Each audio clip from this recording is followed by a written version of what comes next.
I once thought that if I painted something that I was proud of, I'd be able to show it to anyone. However, today I learned that this is not true, especially if that someone is a little kid. Near my house, there's a park where I've come to paint in the first day, and this is my second time being here. And today I've decided to paint right beside the kids' playground. I set myself up in the table and then just started painting. I mean, it's a normal day for me. I was looking at this beautiful sunrise midday light that is very normal here in winter in Norway because the sun doesn't go up too high, so it looks like it's a sunrise, yet it is actually a sunset. Well, it's not a sunset, it's just midday light. I was a bit nervous of this painting. I thought that this might be too ambitious for this format, for this small notebook, which is not for watercolor. But I thought, why the hell not? Should I paint it since I'm attracted to this scene? This is what I looked at in the morning when I was having my morning coffee. I was very attracted to the colors and the depth. So I started by planning out what I wanted to do first, and of course I was gonna start with the lightest colors and values that I could see, which is basically the sky and all its colors that it had. I mean, today it was just amazing how much of a range of colors were in the sky, and the clouds are not your typical white fluffy clouds. They're this very deep blue that has a lot of greens and magentas in it. And that's what really attracted me to this landscape today. Painting in a public area like a park, I never really experienced any sort of anxiety. But sometimes, for some reason, I do get a bit anxious if people do come and look at me painting, especially if the painting is not going well. And since I was just starting, and I didn't really know how it was gonna go, I really didn't give it a thought. And it was a quiet Sunday morning, so I didn't really think that nobody was gonna show up. So I just kept on doing what I was doing and didn't really think about it. Now, I was moving quite quickly and I had a really good plan with the sky, and I was quite proud of myself for knowing and seeing the right colors. In this part right here, I was a bit afraid that I had put a very, very dark color, but as we know, in watercolor tends to dry a little bit lighter than what it looks like when we first put it down. I didn't really think about this at the time, so I just kind of kept painting and tried to make the best out of it, trying not to actually go back and fix anything. I just let myself paint and paint a little bit more intuitively, like I've been doing. And today also was a day that I was feeling very confident in my painting. I was very focused and also relaxed. For the very first time in a long time, I felt like I was relaxing while painting. Usually, when I'm painting watercolors, or ever since I started painting watercolors, I remember feeling a lot of stress, a lot of pressure, knowing that I had to move quickly because the paint is drying, and if you want to attain a certain effect or apply a certain technique, you have to do it at the right time. But today, for some reason, none of this was in my head, and I was just looking at what was in front of me and just trying to apply little things that would make my painting look as what I was looking at. One thing that I did very differently today was also the yellow. I added a bit more blue before putting it down because I saw that the yellow was a bit more greenish than actual yellow, and this goes back to like color theory and how the colors that we see outdoors are not actually just one color. They're composed of many of their complementary colors as well as their adjacent colors. So for the first time, I just trusted that instinct that I shouldn't paint what I think I see, but I should paint what I am actually seeing. And I was seeing all these different colors in that yellow. So that was something that maybe right now you can't see its effect, but later on when I'm getting close to done, you will see how everything just kind of comes together. Also, because I was painting so relaxed and so focused, you could say that I was in a state of flow. And because of this, I kind of forgot, or actually wasn't even thinking about the fact that maybe some people were gonna come and gonna look at what I was doing. Thanks to the fact that I was painting in this state and painting so confidently, putting each color that I was seeing down, the painting just turned out to be a complete success. And yes, I'm spoiling the fact that this painting was actually successful, but I think I hinted at that in the beginning by saying that even though this painting was a success, I still was very much ashamed or a little bit shy to show it to a little kid who showed up just as I was done painting.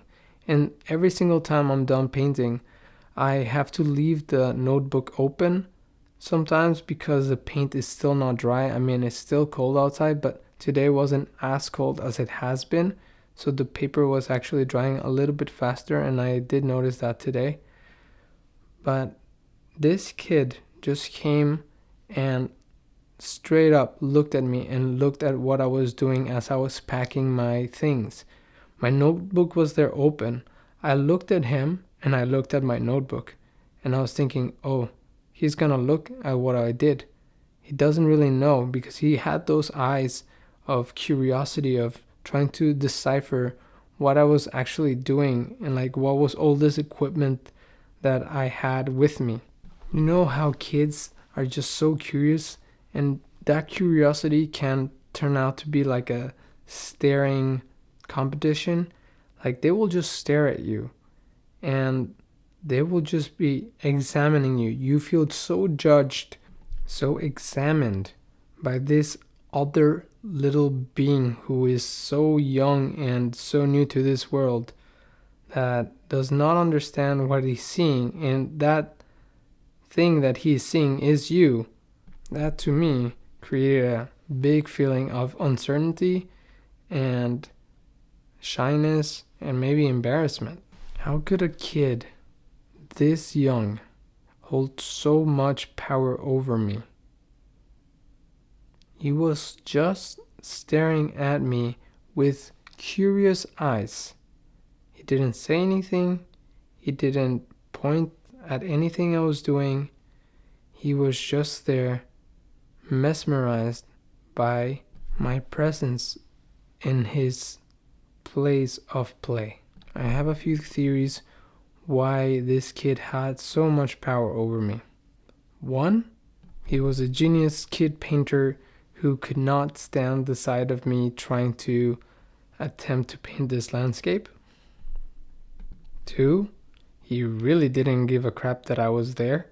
He was just staring because, I was just something to look at, something to entertain himself with. He wasn't even really thinking about me. He was probably just looking in my direction and thinking about other things. Maybe he was thinking about all the presents that he's probably gonna get for Christmas, and if Santa Claus is real. Or three, he was just curious.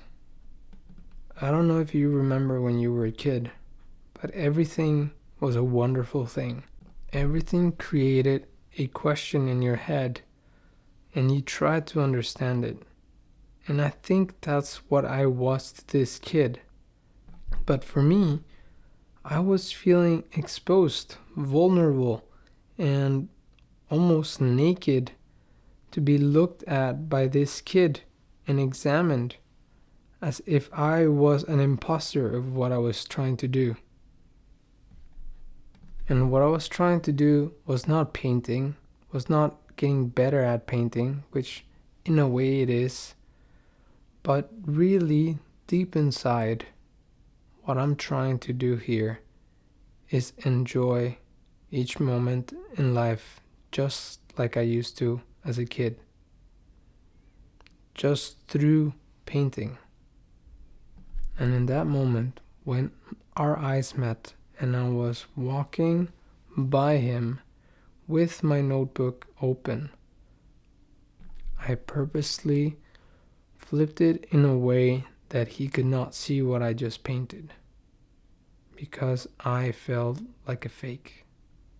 I felt like I wasn't good enough, or my painting wasn't good enough for him to admire as a little kid that's never seen anybody painting outside before.